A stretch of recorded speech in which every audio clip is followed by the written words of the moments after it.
Bonjour, bonsoir à tous. Dans cette vidéo, on va aborder un thème un petit peu particulier. En effet, on va parler des défenseurs des animaux. Il y a quelques temps, j'ai rejoint des groupes Facebook et peut-être un petit peu trop naïvement, je me suis dit que j'allais pouvoir rencontrer des personnes sympas avec qui on allait pouvoir échanger, discuter de notre passion qui était les animaux. Et figurez-vous que j'ai été très surprise par le comportement de ces personnes.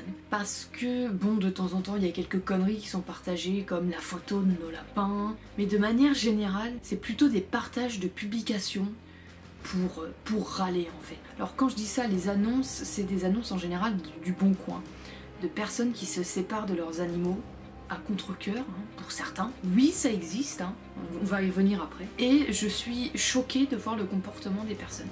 C'est-à-dire qu'ils vont partager cette annonce-là, et il va y avoir un flot d'insultes, ça va amener un flot de négativité pas possible sur ces publications. Des gens qui parlent et qui critiquent sans connaître, ça va être des insultes qui fusent, comme par exemple « Ouais, pauvre lapin, t'es vraiment tombé sur une famille de cassos ». Mais c'est violent, c'est vraiment... j'ai rarement vu autant de méchanceté.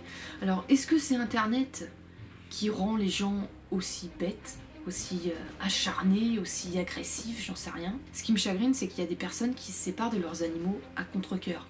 Parce que quand tu adoptes un animal, bon, la plupart du temps, on se dit, bah voilà, moi j'adopte mon animal, je sais que je vais les garder de sa naissance jusqu'à sa mort, ou de sa jeunesse jusqu'à sa mort. La vie, tu vois, parfois elle est faite d'imprévus.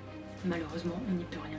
Par exemple, une fois j'avais adopté un lapin à une nénette qui avait trouvé une école, mais qui n'était pas par ici, malheureusement, qui devait partir loin, et qui n'avait pas le choix de se séparer de son lapin. Et quand elle me l'a donné, elle me le donnait pas avec le sourire aux lèvres, On voyait qu'elle était vraiment chagrinée, mais que ça avait été une décision qui avait été mûrement réfléchie, que pour le bien de son animal, elle n'avait pas le choix de s'en séparer et de lui trouver une famille qui puisse s'occuper de son animal. Donc en gros, si on suit la logique de ces gens-là, qu'est-ce qu'elle aurait dû faire, la nénette, en fait?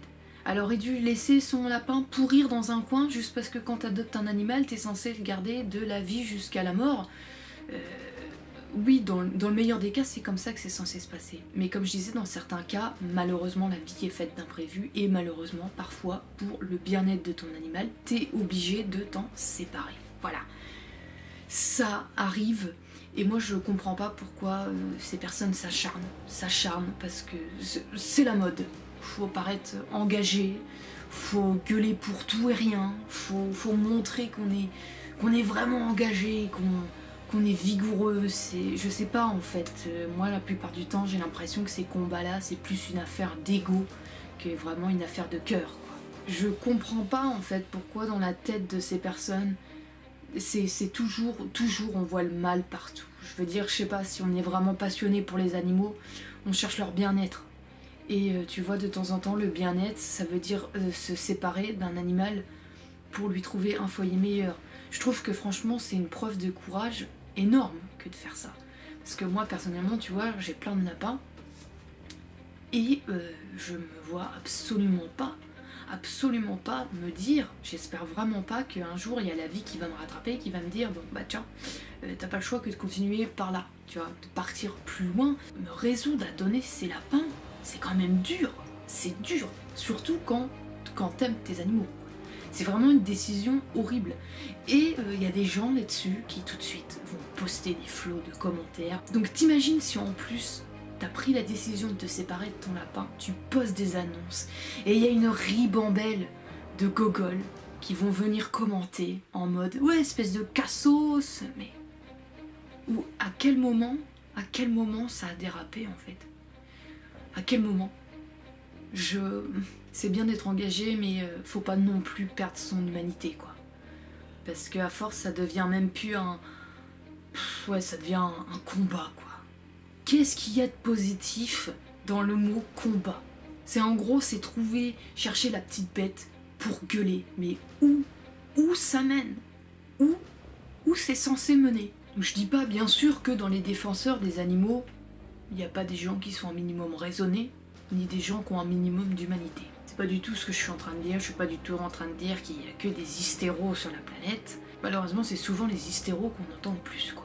je suis un petit peu, vraiment, je suis un petit peu choquée et un petit peu perdue face à ce comportement.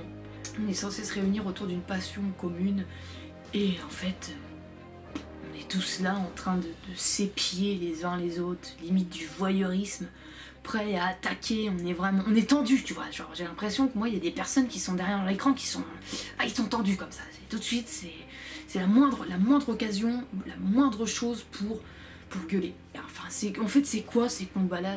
On défend vraiment les animaux ou c'est juste un prétexte pour se défouler, quoi? Et taper sur les autres parce qu'on a une vie de merde, on se fait chier et on a besoin de se défouler, quoi. Donc voilà, je me suis posé cette question-là. Les défenseurs des animaux sont-ils des extrémistes? Bon, malheureusement... Après, je sais qu'il faut pas mettre tout le monde dans le même panier, mais malheureusement, oui, il y a des personnes qui sont extrémistes. Pas tous. On est quand même en 2020 et je suis quand même choquée de voir des comportements primitifs, quoi. Les gens, il y a des moments, j'ai l'impression qu'ils sont encore moins évolués qu'une plante. Bref, voilà, juste un petit message express parce que j'avais envie de partager ça. Bon, bah c'est tout pour cette vidéo, j'ai rien d'autre à dire. J'ai rien d'autre à dire parce que je pense pas que ça sert de s'étaler sur ce sujet. Voilà.